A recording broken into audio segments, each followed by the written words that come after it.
Up next on Hudson Church. Y a ese altar que somos nosotros hay que llenarlo de agua, o sea, hay que llenarlo del Espíritu Santo y Espíritu Santo y Espíritus. Y tenemos que ser bautizados en el Espíritu Santo y el Espíritu Santo tiene que rebosar en nuestras vidas. ¿Alguien puede regalarme un amén?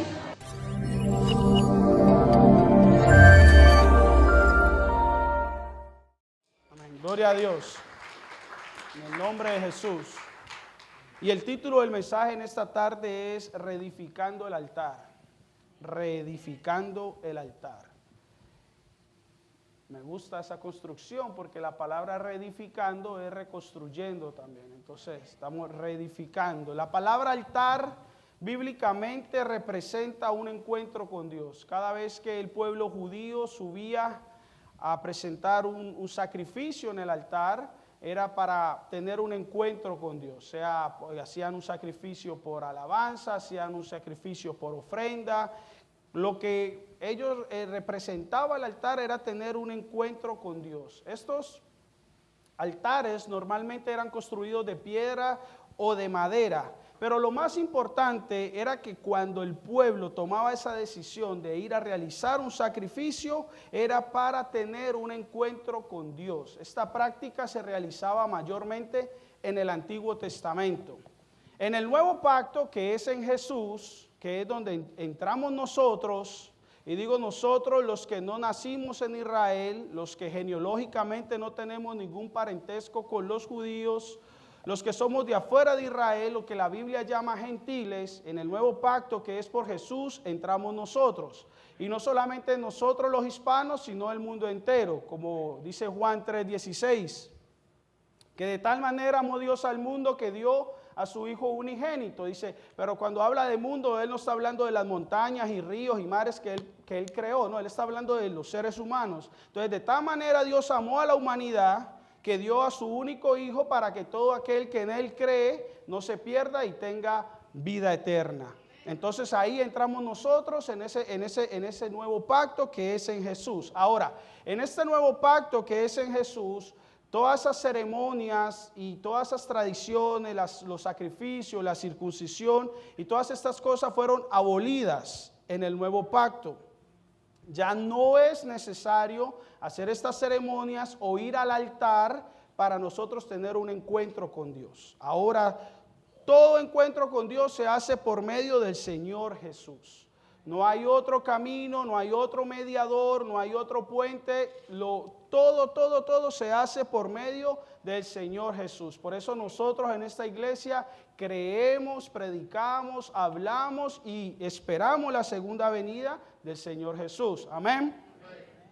Dijo el Señor Jesús palabras de Él: yo soy el camino, yo soy la verdad y yo soy la vida, y nadie, oiga bien, absolutamente nadie viene al Padre si no es por mí. Entonces no existe Santa Bárbara, no hay ángel de la guarda, es solamente por Jesús.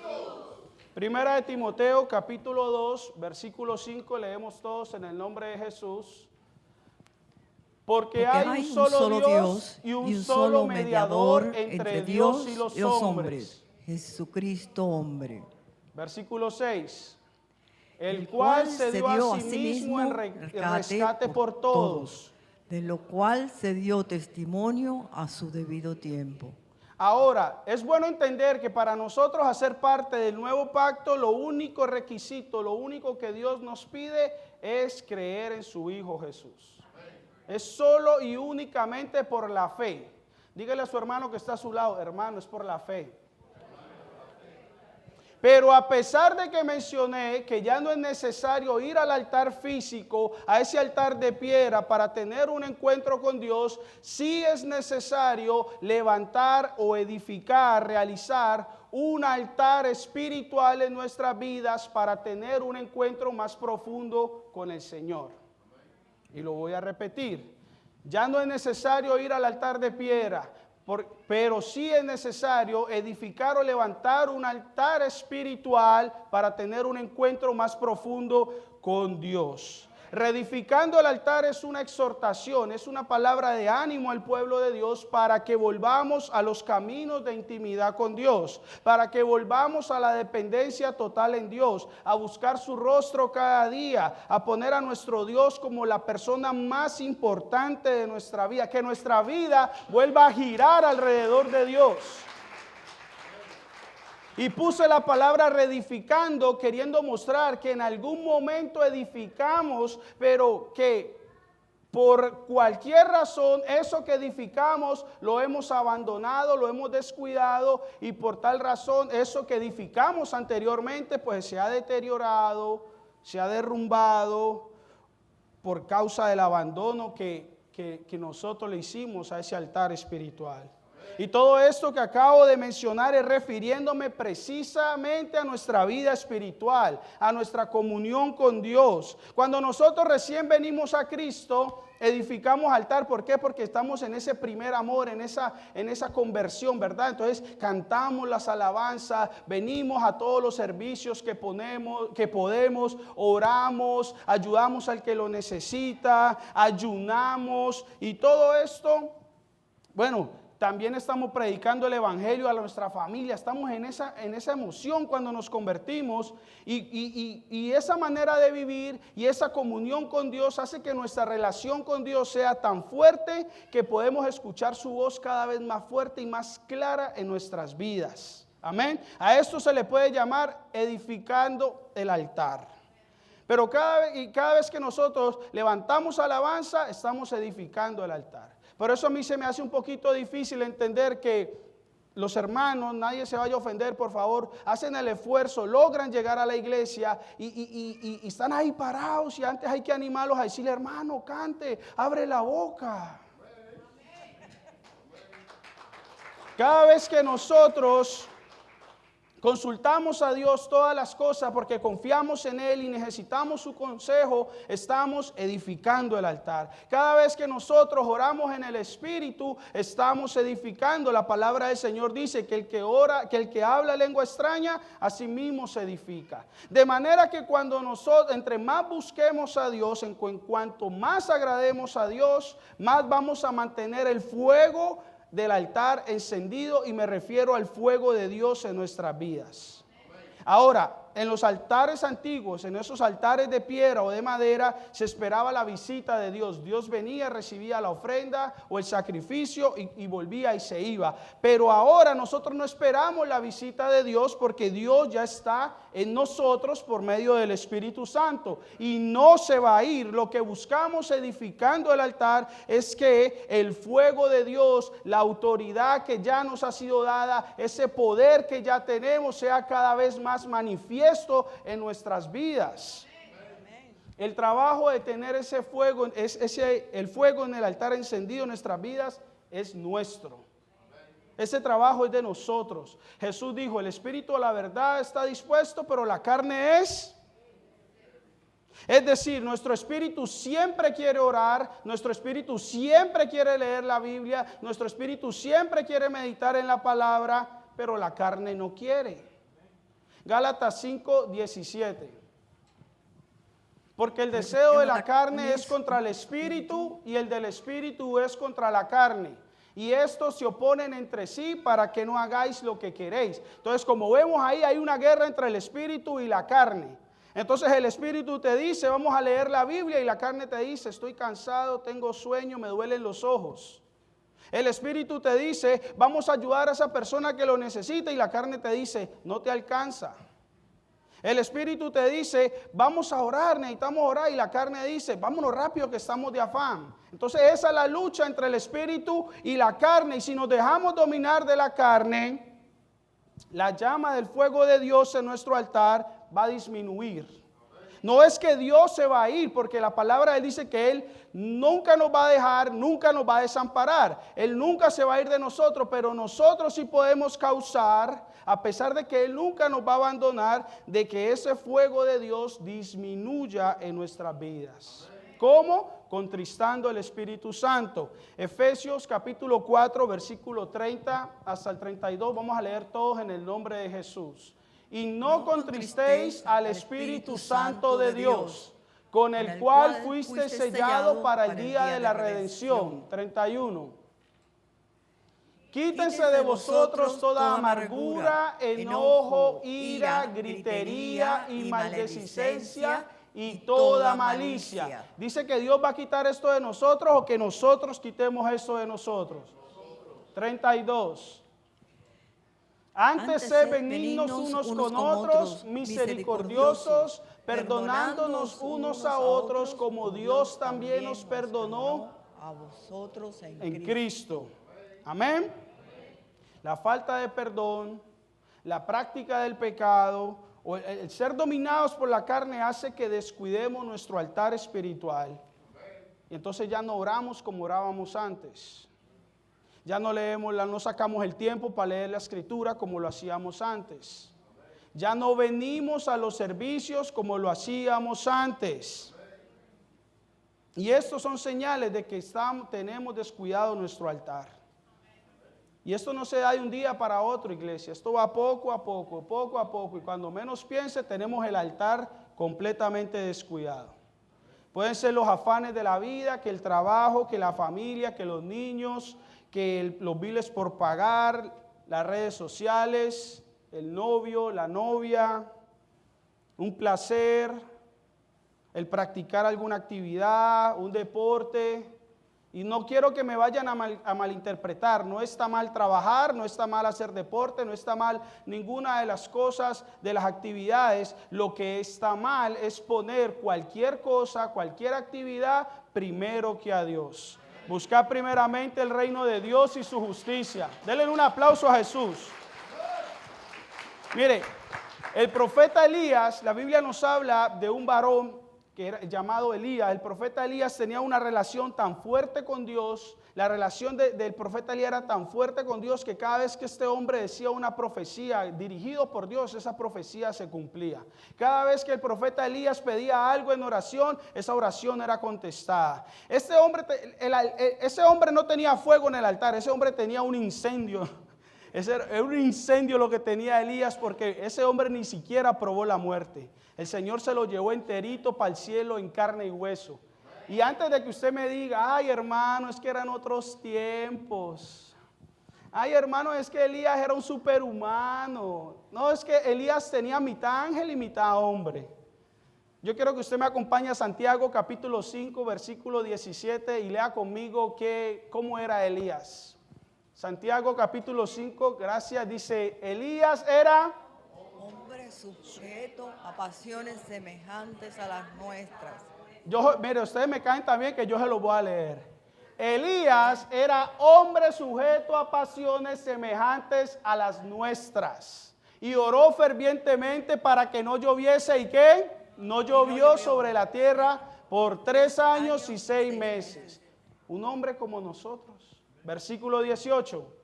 Y otra vez oró y el cielo dio lluvia y la tierra produjo su fruto.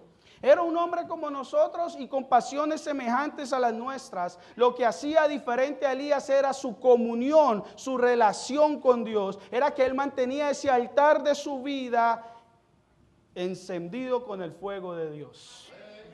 En aquel tiempo había un rey que se llamaba Acab. Y Acab hacía lo malo delante de los ojos de Dios.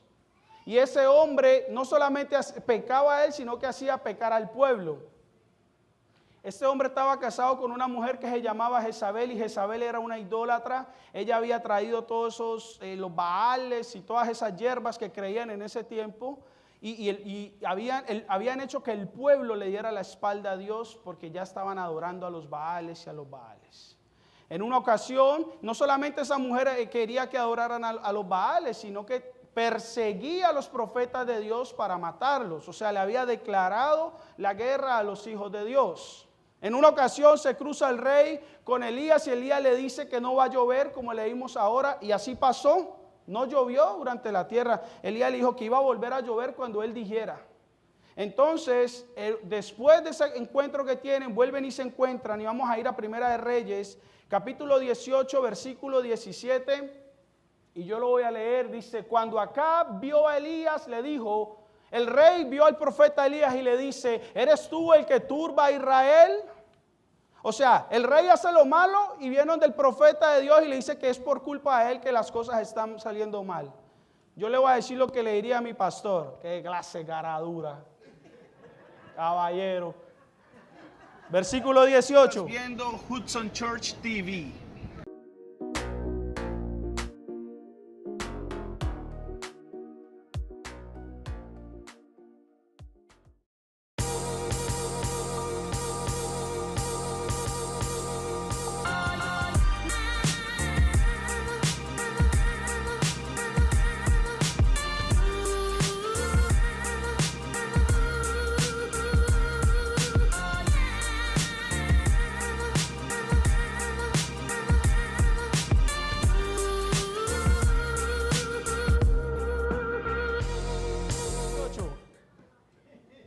Y él le respondió, yo no he turbado a Israel, sino tú y la casa de tu padre, dejando los mandamientos de Jehová y siguiendo a los Baales. El pueblo le había dado la espalda a Dios para ir en pos de otras cosas. Versículo 19. Envía pues ahora y congrégame a todo Israel en el monte Carmelo y los 450 profetas de Baal y los 400 profetas de Acera que comen en la mesa de Jezabel. Esta mujer era bruja. Se sentaba a comer con 400 brujos de los mismos. Hay 850. 20. Gracias. Entonces Acab convocó a todos los hijos de Israel y reunió a los profetas en el monte Carmelo. 21. Y acercándose Elías a todo el pueblo dijo, ¿hasta cuándo claudicaréis vosotros entre dos pensamientos? Si Jehová es Dios, seguile, y si Baal, pues ir en pos de él. Y el pueblo no respondió palabra, se quedaron todos calladitos. Versículo 22. Y Elías volvió a decir al pueblo, solo yo he quedado profeta de Jehová, mas de los profetas de Baal hay 450 hombres. 23. Désenos pues 2 bueyes y escojan ellos uno y córtenlo en pedazos y pónganlo sobre la leña, pero no pongan fuego debajo. Y yo prepararé el otro buey y lo pondré sobre la leña y ningún fuego pondré debajo. 24. Invocad luego vosotros el nombre de vuestros dioses y yo invocaré el nombre de Jehová. Y el Dios que respondiere por medio de fuego, ese sea Dios. Y todo el pueblo respondió diciendo, bien dicho. Entonces cuando el profeta Elías se ve con el rey acá, le dice, tráigame a toda la gente de Israel, vamos para el monte Carmelo y tráigame a todos esos brujitos también para acá. Y cuando estaban ahí le dice, pueblo, ¿ustedes hasta cuándo van a estar jugando con dos bandos? ¿Con Dios o con los Baales? Y si Dios es Dios, pues síganlo. Y si los Baales son dioses, pues entonces síganlo. Pero no estén aquí con la blanca y con la morena. Y el pueblo se quedó callado. Entonces después él le hace una propuesta, traigan 2 bueyes. Y vamos a hacer aquí un altar ellos, un altar yo, vamos a hacer un sacrificio y el que responda con fuego, ese es el verdadero Dios. Y todo el pueblo dijo, bien dicho, eso suena bien. Versículo 25. Entonces Elías dijo a los profetas de Baal, escogeos un buey y preparadlo vosotros primero, pues que sois los más, e invocad el nombre de vuestros dioses, mas no pongáis fuego debajo. Versículo 26. Y ellos tomaron el buey que les fue dado y lo prepararon e invocaron el nombre de Baal desde la mañana hasta el mediodía, diciendo, Baal, respóndenos. Pero no había voz ni quien respondiese. Entre tanto, ellos andaban saltando cerca del altar que habían hecho. Y 27. Y aconteció al mediodía que Elías se burlaba de ellos diciendo, grita en alta voz, porque Dios quizás está meditando o tiene algún trabajo o va de camino o tal vez está dormido y hay que despertarlo. Entonces si le ponemos, yo no sé, pero yo cuando estoy leyendo la Biblia yo le voy poniendo imágenes a lo que estoy leyendo. Y estaban ahí ellos en el altar como que saltando. Y hay mucha gente que piensa que el bullying es de los millennials. No, el bullying viene de los tiempos de Elías. Que Elías se les estaba burlando y les estaba diciendo, mira, hable más duro que no los escuchan. Al Dios suyo se le cayó el wifi. Estaba haciendo bullying. Dice que ellos estaban ahí saltando, la Biblia dice que se cortaban y sangraban, pero que nunca hubo una respuesta. Saltemos al versículo 30, el versículo 30 por favor. Entonces dijo Elías a todo el pueblo, acercaos a mí, y todo el pueblo se le acercó, y lean conmigo esta parte todos, te los pido por favor. Y él arregló el altar de Jehová. Lo primero que hizo Elías fue arreglar el altar de Jehová. ¿Por qué estaba arruinado? Porque le habían dado la espalda a Dios, ya el pueblo no buscaba de Dios y ese altar estaba arruinado. Versículo 31. Y tomando Elías 12 piedras conforme al número de las tribus de los hijos de Jacob, el cual había sido dada palabra de Jehová diciendo, Israel será tu nombre, 32. Edificó con las piedras un altar en el nombre de Jehová. Después hizo una zanja alrededor del altar en que cupieran 2 medidas de grano. Perdón, estamos en vivo. Estas cosas pasan. Elías edifica el altar y hace una zanja alrededor del altar. Una zanja profunda. Lo que representa la zanja, el sacrificio y el altar somos nosotros. Y esa zanja representa separación. Nosotros estamos en este mundo, pero no somos de este mundo. ¿Alguien me puede decir amén? La zanja representa separación, santidad. Somos hijos de Dios. Versículo 33. Preparó luego la leña y cortó el buey en pedazos y lo puso sobre la leña. La leña representa fuego. La leña es para que haya fuego y nuestro altar tiene que tener fuego. Tenemos que ponerle fuego a nuestro altar. Amén. Leña para que Dios haga fuego. Y dice que cortó el buey en pedazos. El buey representa la carne. Esta carne la tenemos que doblegar. Esta carne la tenemos que cortar y no hacer literal llamando esta semana al pastor, pastor, me corté. No, esta carne hay que doblegarla. ¿Cuándo fue la última vez que ayunamos? ¿Cuándo fue la última vez que le dijimos a esta carne, carne hoy no, espíritu sí? Versículo 34. Y dijo, llenad 4 cántaros de agua y derramadla sobre el holocausto y sobre la leña. Y dijo, hacedlo otra vez y otra vez. Lo hicieron, dijo aún, hacedlo la tercera vez y la tercera vez. Entonces, el principio del desafío era que el altar, el holocausto, que fuera con fuego, ese era el verdadero Dios, ¿verdad? Pero entonces le ponen leña, le ponen cosas y ahora le echan agua. ¿Cómo van a mojar la leña si quieren fuego?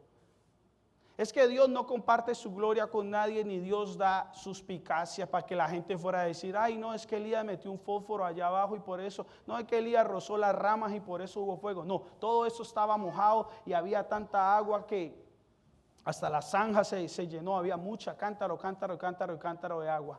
Ahora, bíblicamente, el agua representa al Espíritu Santo. El agua representa al Espíritu Santo. Entonces nosotros somos el altar, nosotros edificamos el altar en el nombre de Jesús, le ponemos leña, nos separamos como le hizo con la zanja y a ese altar que somos nosotros hay que llenarlo de agua, o sea, hay que llenarlo del Espíritu Santo y Espíritu Santo y Espíritu, y tenemos que ser bautizados en el Espíritu Santo y el Espíritu Santo tiene que rebosar en nuestras vidas. ¿Alguien puede regalarme un amén? Amén. Versículo 35. 35. De manera que el agua corría alrededor del altar y también se había llenado de agua la zanja. Dice la Biblia que el agua representa al Espíritu Santo. Dice que correrán como ríos de agua viva el Espíritu dentro de nosotros. Versículo 36. Cuando llegó la hora de ofrecerse el holocausto, se acercó el profeta Elías y dijo, Jehová, Dios de Abraham, de Isaac y de Israel, sea hoy manifiesto que tú eres Dios en Israel y que yo soy tu siervo y que por mandato tuyo he hecho todas estas cosas. Y versículo 37 dice, respóndeme Jehová, respóndeme para que conozca este pueblo que tú, oh Jehová, eres el Dios y que tú vuelves a ti el corazón de ellos. Versículo 38. Entonces cayó fuego de Jehová y consumió el holocausto, la leña, las piedras y el polvo, y aún lamió el agua que estaba en la zanja. Eso cayó una torre de fuego ahí que acabó con todo. Y versículo 39 lo leemos todos en el nombre de Jesús. Viéndolo todo el pueblo se postraron y dijeron: Jehová es el Dios, Jehová es el Dios. Digámoslo todos juntos: Jehová es el Dios. Denle un aplauso a Jesús. Versículo 40. Entonces Elías les dijo: prended a los profetas de Baal para que no se escape ninguno. Y ellos los prendieron y los llevó Elías al arroyo de Sison y allí los desgolló. Una carnicería hubo ese día, ¿oyó? 850 desgollados. Cuando Dios nos muestra, cuando nosotros identificamos qué es lo que ha hecho que nosotros olvidemos el altar de Dios, qué ha causado que nosotros descuidemos nuestra comunión con Dios, cuando nosotros identificamos eso, tenemos que eliminarlo de nuestra vida. Puede ser un contacto que tenemos en el celular, puede ser una revista, puede ser una página en el internet, puede ser una amistad. Dios les va a mostrar qué es, o seguramente ustedes ya saben qué es. Cuando estaba preparando este mensaje me dio ganas de decir que había que degollar a la esposa.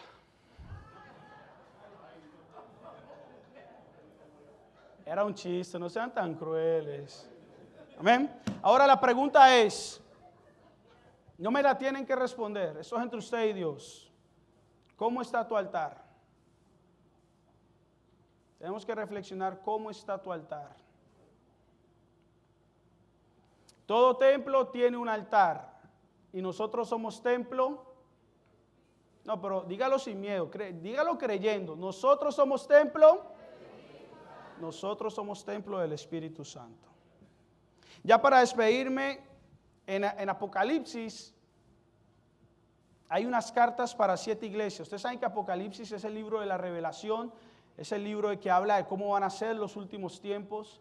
Y en este libro hay 7 cartas para 7 iglesias que se van a ver para lo que yo creo y considero estamos en los últimos tiempos. Entonces yo creo que esas 7 iglesias se van a ver o se están viendo en este tiempo. Y hay una carta ahí que yo quiero que todos la leamos en el nombre de Jesús. Apocalipsis capítulo 2. Creo que no te dice escritura, hermanita, sorry, pero dale Apocalipsis capítulo 2, versículo 2. 2:2, por favor. Gloria a Dios. Gloria a Dios. Digan aleluya. Gloria a Dios. Gloria a Dios. Dice Apocalipsis capítulo 2, versículo 2, lo leemos en el nombre de Jesús. Yo conozco tus obras y tu arduo trabajo y paciencia, y que no puedes soportar a los malos, y has probado a los que dicen ser apóstoles y no lo son, y los has hallado mentirosos. Versículo 3. Y has sufrido y has tenido paciencia y has trabajado arduamente por amor de mi nombre y no has desmayado. Versículo 4. Pero tengo contra ti que has dejado tu primer amor. 5.